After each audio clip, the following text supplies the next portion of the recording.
Now, Tony Windsor has been on television this morning explaining his position on the Craig Thomson matter. He was on Sky this morning. Let's have a listen to that. The general public seem to be saying that the conduct and ethics of parliamentarians isn't what they want. And when you start to burrow into what they actually want, I think they understand the separation of powers issue. So this judgment thing that Tony Abbott and others would like to see, the Parliament actually judge these people. I won't be doing that. But I think they do need some changes in terms of the code of conduct, and there may well need to be some legislative change where civil as well as criminal offences have a greater impact than they do now. Well, that's pretty much how we explained it earlier. The first thing he's making clear there is that there won't be a judgment made by the Parliament on Craig Thomson. That's pretty clear, isn't it? It just won't have the support.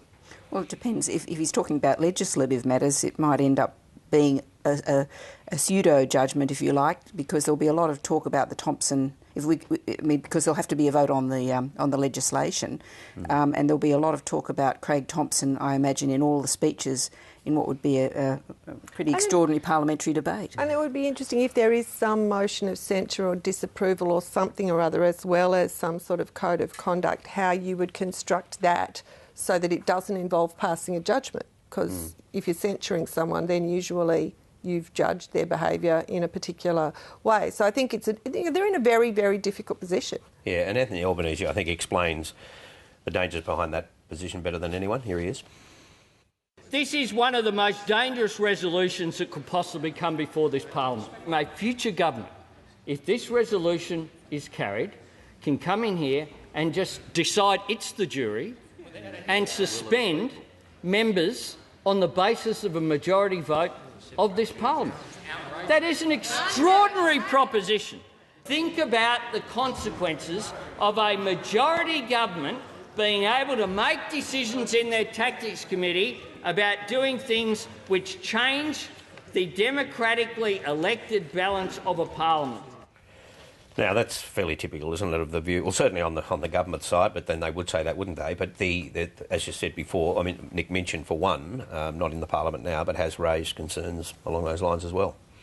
Well, that's right, and he's not alone in that. As we were also saying before, the question is, how are you going to frame this so that you get the result that you want, that both increases the standing of Parliament but doesn't, put people in a position where they've been judged to be guilty or innocent by the Parliament. And in the meantime, the sort of uglier it gets, I suppose, the more open ministers are becoming about talking about the role of James Ashby in all of this. Now, ordinarily, people would be reluctant to do that. If sexual harassment is raised by a woman, for example, people would be very reluctant to question the motives of the person behind it. But here's Bob Carr on Late Line. When I hear that any workplace complaint, sexual harassment or anything else, has been formulated in response to 3 meetings with an opponent of the employer, a political opponent of the employer, with the deputy leader of the party and with the major attack dog of the opposition party, I think things have become a bit clouded. And I'd prefer to see a workplace complaint served up to the proper authorities without being filtered through a political process. Now, he raises those concerns, and on the other hand, after the interview with Craig Thomson yesterday on Sky, for example, there was just open slather, debates about, is this guy lying? Tell me if you think he's a liar. Tell me if you think he's guilty.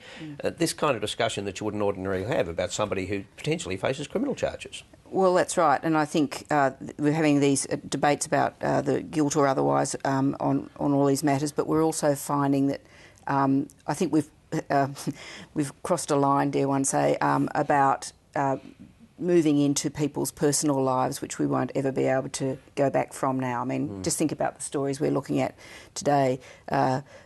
Bill Shorten and his wife on the front page of the paper, what Craig Thomson does, what Peter Slipper does.